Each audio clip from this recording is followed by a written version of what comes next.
স্বাস্থ্যবিধির বালাই নেই, বাস লঞ্চে নেওয়া হচ্ছে অতিরিক্ত যাত্রী, ট্রেন ভ্রমণে স্বস্তি। স্বাস্থ্যবিধি না মানলে সংক্রমণ ও মৃত্যু বাড়বে আশঙ্কা বিশেষজ্ঞদের, শিক্ষা প্রতিষ্ঠান বন্ধ রাখার পরামর্শ। 6 নদীর পানি বিপদসীমার উপরে, জোয়ারে প্লাবিত হচ্ছে নতুন এলাকা, বিভিন্ন স্থানে বাঁধের ভাঙন।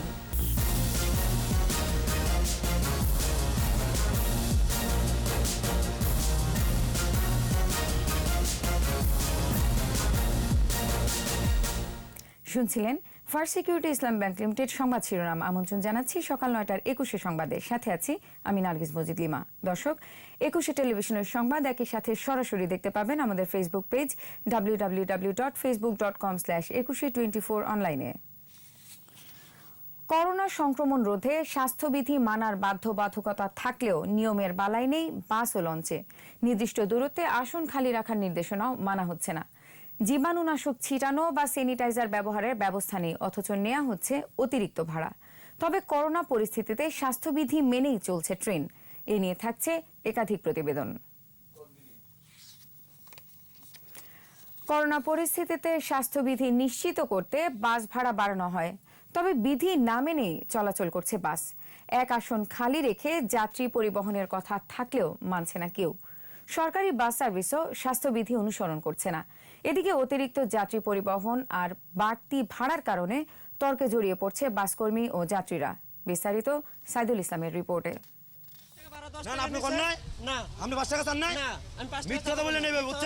করোনা সংক্রমণের বিস্তার রোধে এক আসন ফাঁকা রেখে যাত্রী উঠানো এবং স্বাস্থ্যবিধি মেনে চলার শর্তে 60% ভাড়া বাড়ানো হয় বাস সার্ভিসে। বাড়তি ভাড়া আদায় হচ্ছে ঠিকই, তবে শর্ত মানছেন না পরিবহন প্রতিষ্ঠানগুলো। ব্যক্তি মালিকানাধীন বাস সার্ভিসগুলো অফিস টাইমে অর্ধেক নয়, মোট আসনের অতিরিক্ত যাত্রী বহন করছে। যে রুলস হচ্ছে যে ডাবল বসা যাবে না, তারা তো সেটা মানতেছে না। 20 টাকার ভাড়া 50 টাকা নিচ্ছে। সরকারি প্রতিষ্ঠান বিআরটিসির চিত্র অভিন্ন কিছু নয়।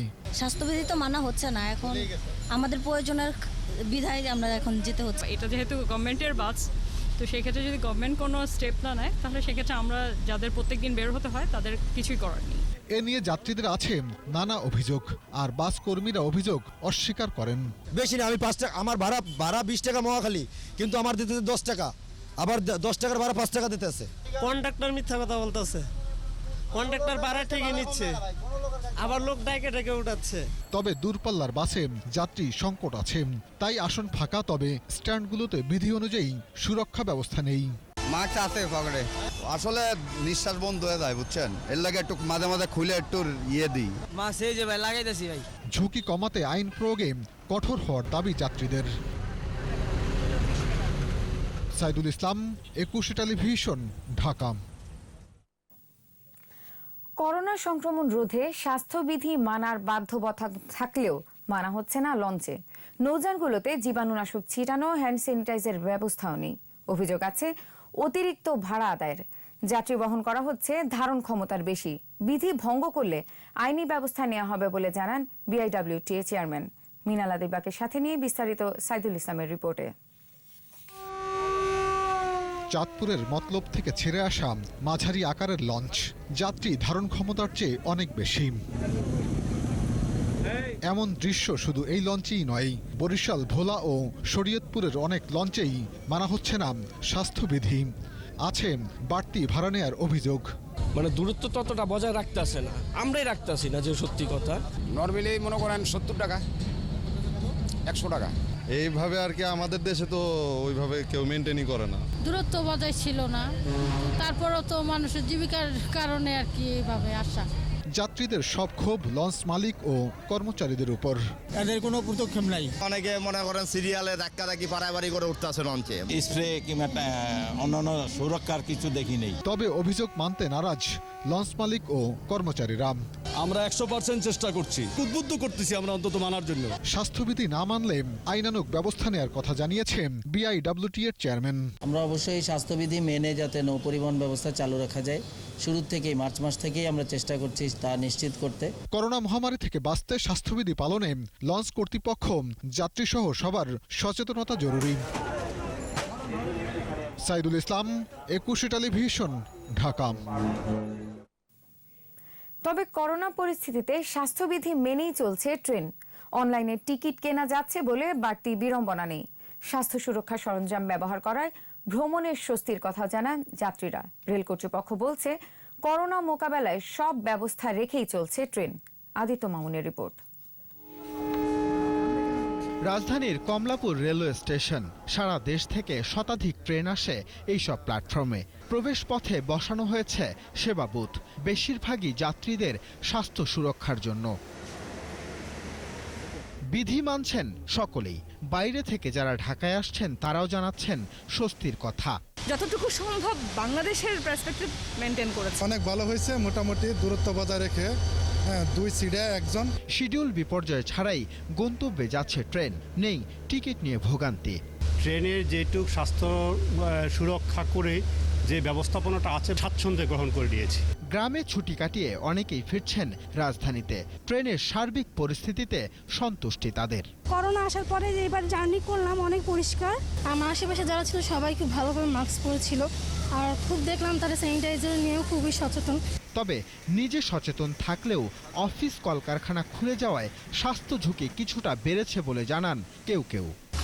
যে পরিমাণ মানুষ আগের চেয়ে বা চাকরিমুখী, এটা ধরেন সন্তুষ্টজনক। অনলাইন টিকেটিং থাকায় নেই ভোগান্তি। ট্রেনে নিয়মিত হ্যান্ড স্যানিটাইজার ব্যবহার করা হচ্ছে, আর মাস্ক বাধ্যতামূলক, জানালেন স্টেশন ম্যানেজার। পাশের আসনটি খালি রেখে টিকিটগুলো বিক্রি করছি। তো স্টেশন ঢোকার প্রবেশ মুহূর্তে আমরা হাত ধোয়ার ব্যবস্থা রেখেছি। তারপর মাস্ক এবং টিকিট ব্যতীত আমরা কাউকে স্টেশন প্রবেশ করতে দিচ্ছি না। যাত্রী সেবায় নিয়মিত তদারকি বহাল থাকবে বলেও জানান তিনি। চেষ্টা করছি আমাদের এই দ্বারা অব্যাহত রাখার জন্য। আদিত্য মামুন, 21 টেলিভিশন, ঢাকা। স্বাস্থ্যবিধির তোয়াক্কা না করেই চলছে বেশিরভাগ গণপরিবহন। কর্মক্ষেত্রেও একই চিত্র।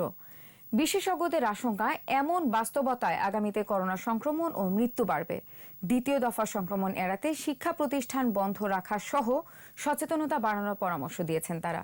এদিকে বিধি মেনে চললে সংক্রমণ বাড়বে না বলছে স্বাস্থ্য অধিদপ্তর। স্মৃতি মণ্ডলের রিপোর্ট। সারা দেশে করোনা সংক্রমিত মানুষের সংখ্যা 3 লাখের কাছাকাছি। কমেছে করোনা পরীক্ষার সংখ্যা। অন্যদিকে সুস্থতার সংখ্যা বাড়লেও কমেনি মৃত্যু। এমন পরিস্থিতিতে জনজীবনে ফিরে এসেছে চিরচেনা রূপ। জীবিকার তাগিদে অফিস, আদালত, দোকানপাট ও ব্যবসায় প্রতিষ্ঠান সবকিছুতেই কর্মব্যস্ততা। বাস, ট্রেন, লঞ্চ চলাচল স্বাভাবিক। স্বাভাবিক অবস্থায় ফিরছে বিমান চলাচলও। তবে কতটা মানা হচ্ছে স্বাস্থ্যবিধি, রয়েছে এমন প্রশ্ন। আতঙ্ক ভাব যেটা ছিল বলতে গেলে নেই, আতঙ্ক ভয় এসব কিছুই নাই। এবং অনেকে করোনা যে একটা সিরিয়াস রোগ, এটা যে হতে পারে, নিজে যে ভুগতে পারে, এই ধরনের ফিলিং কিন্তু মানুষের মধ্যে নাই। বিশেষজ্ঞরা বলছেন, বাস্তবতা হচ্ছে সব ক্ষেত্রে সঠিকভাবে মানা হচ্ছে না স্বাস্থ্যবিধি। এতে করে আগামী দিনে সংক্রমণ ও মৃত্যু বাড়ার আশঙ্কা থেকেই যাচ্ছে। মানুষের একজনের পার্সোনাল কন্ট্যাক্টে কিন্তু এটা হয়। কেউ যদি স্বাস্থ্যবিধি না মানে, দূরত্ব মেনটেন করলে, তাহলে আমাদের কিন্তু ঝুঁকি আমি মনে করি বেড়েই যাবে। আগামী 7-10 দিনের মধ্যে কিন্তু বোঝা যাবে সংক্রমণের ঝুঁকিটা কেমন। দ্বিতীয় দফায় সংক্রমণ রোধে সচেতনতা জরুরি। এ সময় শিক্ষা প্রতিষ্ঠান খুলে না দেওয়ারও পরামর্শ বিশেষজ্ঞদের। স্ট্যাটিক লেভেল যা চলছে, হয়তো দ্বিতীয় ঢেউ হয়তো আমাদের দেশে আবার না এসে যায়, কারণ জনগণ তো স্বাস্থ্যবিধি মানছে না। বাচ্চারা যদি স্কুলে যায়, প্রথম কথা যে ক্লাসরুমটা ছোটো রুম, তো একটা রুমে 50, 60, 100 জন, এতগুলো ছেলে, ওই যে সামাজিক দূরত্ব তো মেনটেন করা সম্ভব না। এদিকে স্বাস্থ্য অধিদপ্তর বলছে, বিধি মেনে চললে সংক্রমণ বাড়বে না। যদি আমি মাস্ক পরি, আমি যদি হাত ধুই, এবং নিরাপদ দূরত্ব বজায় রাখি, তাহলে কিন্তু ইনফেকশন কন্ট্রোল করা খুব সহজ হবে। কোভিড-19 সংক্রমণ বিস্তারের ঝুঁকি কমাতে সচেতনতার বিকল্প নেই। সকলকে বিধি মেনে চলার তাগিদ স্বাস্থ্য অধিদপ্তরের। স্মৃতি মণ্ডল, 21 টেলিভিশন, ঢাকা। নদ নদীর পানি আবারও বাড়ছে। 6 নদীর পানি বিপদসীমার উপর দিয়ে প্রবাহিত হচ্ছে। দুর্ভোগ বাড়ছে বানভাসীদের। স্বাভাবিকের চেয়ে উঁচু জোয়ারে প্লাবিত হচ্ছে নতুন এলাকা। বিভিন্ন স্থানে বাঁধে দেখা দিয়েছে ভাঙন। তলিয়ে গেছে ফসলের ক্ষেত ও রাস্তাঘাট। প্রতিনিধিদের সহায়তায় মাসুম আলিসার রিপোর্ট। ঝালকাঠির কাঠালিয়ায় বিষখালী নদীর পানি বৃদ্ধিতে নিম্নাঞ্চলের শত শত বাড়িঘর জলমগ্ন হয়ে পড়েছে। ভেসে গেছে পুকুর ও জলাশয়ের মাছ, তলিয়ে গেছে পানের বরজ, আমনের বীজতলা, রাস্তাঘাট, বিঘ্নিত হচ্ছে সড়ক যোগাযোগ। ঘরের চতুর্দিকে পানি, পাকশাক সবকিছু বন্ধ, চুলাঘাট ঘর তলাই গেছে, রান্দাবাড়া বন্ধ, রাস্তাঘাট সব তলাই গেছে। কি বেছে মুখ বেরিয়ে চাই গরু লই যে সব রাস্তায় আওয়া গেছে, আর কতক্ষণ বাদে রাস্তাও তলাই যাবে। বরিশালে কীর্তনখোলার পানিতে তলিয়ে গেছে জেলা ও মহানগরের অধিকাংশ এলাকা। নগরীর নিচু এলাকা 2 থেকে 3 ফুট পানির নিচে, সৃষ্টি হয়েছে জলাবদ্ধতা। বরগুনার বিভিন্ন নদ নদীর পানি বিপদসীমার উপর দিয়ে প্রবাহিত হচ্ছে, তলিয়ে গেছে পৌর শহরের অধিকাংশ এলাকা। অনেক জলের দিক আছে, আমরা ব্যবসায়ীরা কোনো দোকানপাট করতে পারতেছি না। রাজবাড়ীতে পদ্মা নদীর পানি বৃদ্ধি অব্যাহত রয়েছে, এখনো পানিবন্দী রয়েছে চরাঞ্চলের কয়েক হাজার পরিবার। নোয়াখালীর হাতিয়ায় অস্বাভাবিক জোয়ারে 10টি ইউনিয়নের বিস্তীর্ণ এলাকা প্লাবিত হয়েছে। এসব অঞ্চলের অন্তত 25,000 পরিবার পানিবন্দী হয়ে পড়েছে। গাইবান্ধার তিস্তা, যমুনা, ব্রহ্মপুত্র, ঘাঘট সহ প্রায় সবগুলো নদীতে পানি বৃদ্ধি পেয়েছে। চর ও নদী তীরবর্তী নিম্নাঞ্চলগুলো তলিয়ে গেছে। স্বাভাবিকের চেয়ে উঁচু জোয়ারে প্লাবিত হয়েছে লক্ষ্মীপুর সদর, রামগতি, কমলনগর উপজেলার মতিরহাট বাজার সহ মেঘনা তীরবর্তী এলাকা। ভেঙে গেছে রামগতির চরণগাজী ও মজু চৌধুরীহাট এলাকার বাঁধ। ভাঙার পরে গদরজা মেলা ভাঙচুর হয়েছে, গদরজা ডুবিয়ে যায় পানিয়ে, তারপরে দমানো রাখা যায় না, আর মানুষজন থাকারও কোনো প্রসেস নাই। বেরিবার ভেঙে আমাদের এলাকাতে পানি ঢুকে আমাদের বাড়িঘর এবং ফসলি জমি, আমাদের গৃহস্থী সব নষ্ট হয়ে যেতেছে। সরকার যেন প্রয়োজনীয় ব্যবস্থা গ্রহণ করে, এই এলাকার মানুষ খুবই ক্ষতিগ্রস্ত। মাসুম আলিসা, 21 টেলিভিশন। নিচ্ছে বিরতি। স্বাস্থ্যবিধি মেনে চলুন, সুস্থ থাকুন। যখন ফিরছি তখন অন্যান্য খবরের সঙ্গে আরও যা থাকবে। আউটসোর্সিং হতে পারে গ্রামীণ অর্থনীতির অন্যতম চালিকা শক্তি, কমাতে পারে শহরমুখী হওয়ার প্রবণতা। বৈরী আবহাওয়ায় মাছ ধরতে পারছে না শরণখোলার লক্ষাধিক জেলে, আর্থিক সংকটে পড়ার আশঙ্কা।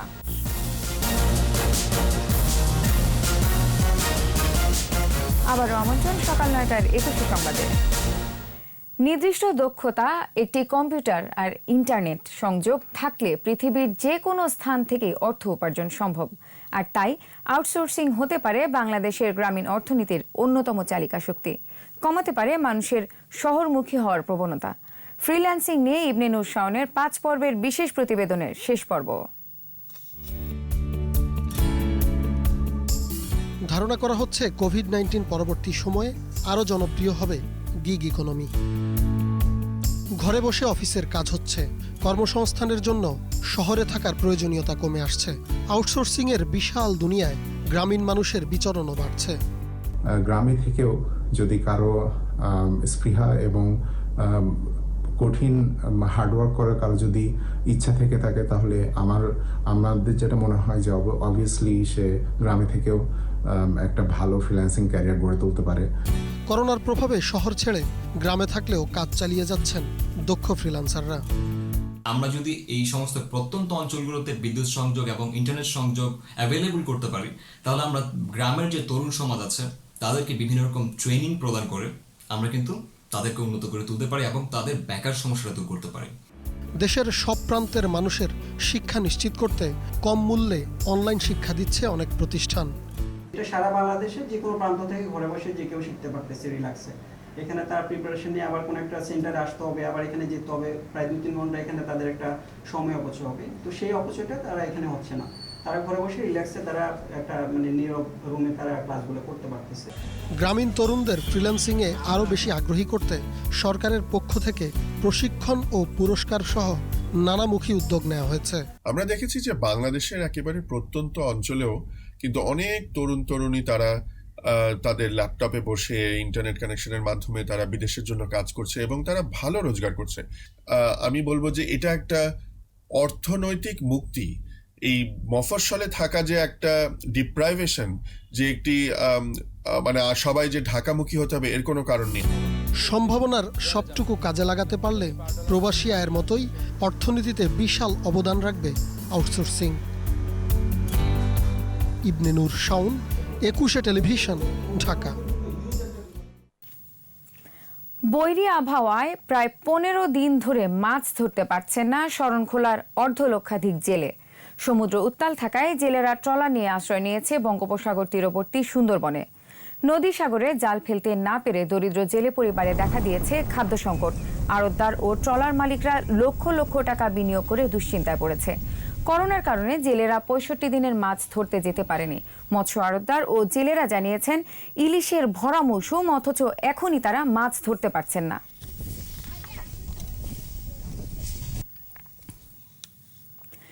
জোয়ারভাটার শহর চট্টগ্রাম। এই নগরীর অভিজাত এলাকা আগ্রাবাদ, হালি শহর, মুরাদপুর, বাকলিয়ায় জলাবদ্ধতার দুর্ভোগ। নিচু এলাকায় এই দুর্ভোগ প্রায় স্থায়ী রূপ নিয়েছে। বৃষ্টি রোদ যাই থাকুক, কোথাও হাঁটু পানি, কোথাও কোমর পানি। এমন পরিস্থিতির জন্য সমন্বয়হীনতাকে দুষলেন নাগরিক আন্দোলনের নেতারা। বিপ্লব মজুমদারের ক্যামেরায় চট্টগ্রাম থেকে রিপোর্ট করছেন হাসান ফেরদৌস। চট্টগ্রামের অধিকাংশ এলাকার মানুষ এখন পানিবন্দী। বৃষ্টি আর জোয়ারের জলে তলিয়ে আছে নগরীর আগ্রাবাদ, হালিশহর, মুরাদপুর, বাকুলিয়া, চকবাজার, পতেঙ্গা সহ বিস্তীর্ণ এলাকা। এসব এলাকার অধিকাংশ মানুষের জীবন পরিচালিত হয় জোয়ারভাটার উপরে নির্ভর করে। সামান্য বৃষ্টি কিংবা অমাবস্যা, পূর্ণিমার তেজ কাটালেও পরিস্থিতির আরও অবনতি ঘটে। সকালে আসছিলাম প্রায় 9টার দিকে, তখন এতটা পানি ছিল না, কিন্তু এখন যাওয়ার সময় দেখা যাচ্ছে এখানে বাস সবগুলাই আটকে আছে। এখানকার মানুষজন চলাফেরা খুব কষ্ট হয় মানুষের। এখানে সবসময় এক হাঁটু পানি থাকে, আর অশ্ব পূর্ণিমা আসলে এক গলা সমান হয়ে যায়। 1 ঘন্টার কাম 3 ঘন্টা লাগে এখান থেকে যেতে। নগরীর অধিকাংশ নালা নর্দমা বেদখল হয়ে যাওয়ায় পানি নিষ্কাশনের পথ নেই। এছাড়া কর্ণফুলী নদী সংলগ্ন খালের মুখে সুইচ গেট স্থাপন না করায় এই দুর্ভোগ, এমন অভিযোগ নগরবাসীর। পেঁয়াজ, আদা, রসুন, হলুদ, মরিচ এখানে শত শত অবস্থা ভিজে গেছে। সমস্ত লোন আমাদের উপর দেওয়ানো হয়ে আছে, আমরা এখানে ব্যবসা বাণিজ্য করতে পারতেছি না। এখানে পলিথিন এই সব আবর্জনা যদি না ফেলায় তাহলে এই দেশের কোনোদিন পরিবর্তন হবে না।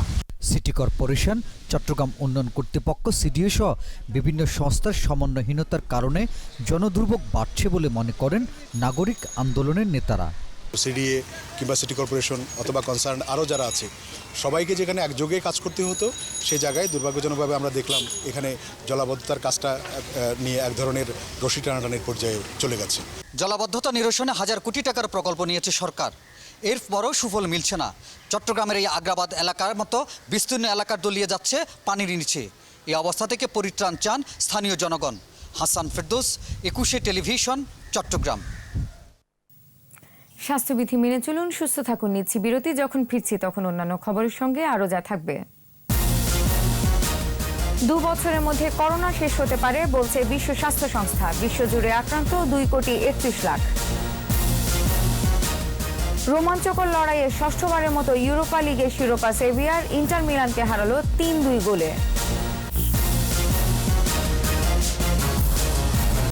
শেষ করছি সকাল 9টার 21 সংবাদ। যাবার আগে ফার্স্ট সিকিউরিটি ইসলাম ব্যাংক লিমিটেড সংবাদ শিরোনামগুলো জানিয়ে দিব আরও একবার। স্বাস্থ্যবিধির বালাই নেই, বাস লঞ্চে নেওয়া হচ্ছে অতিরিক্ত যাত্রী, ট্রেন ভ্রমণের স্বস্তি। স্বাস্থ্যবিধি না মানলে সংক্রমণ ও মৃত্যু বাড়বে, আশঙ্কা বিশেষজ্ঞদের। শিক্ষা প্রতিষ্ঠান বন্ধ রাখার পরামর্শ।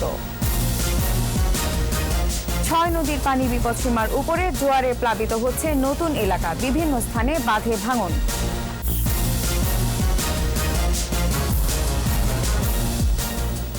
সর্বশেষ খবর জানতে ডায়াল করুন 2021 নম্বরে, আর ভিজিট করুন 21tv.com ওয়েবসাইটে। এছাড়া ফেসবুকে ভিজিট করতে পারেন www.facebook.com/2124 অনলাইনে।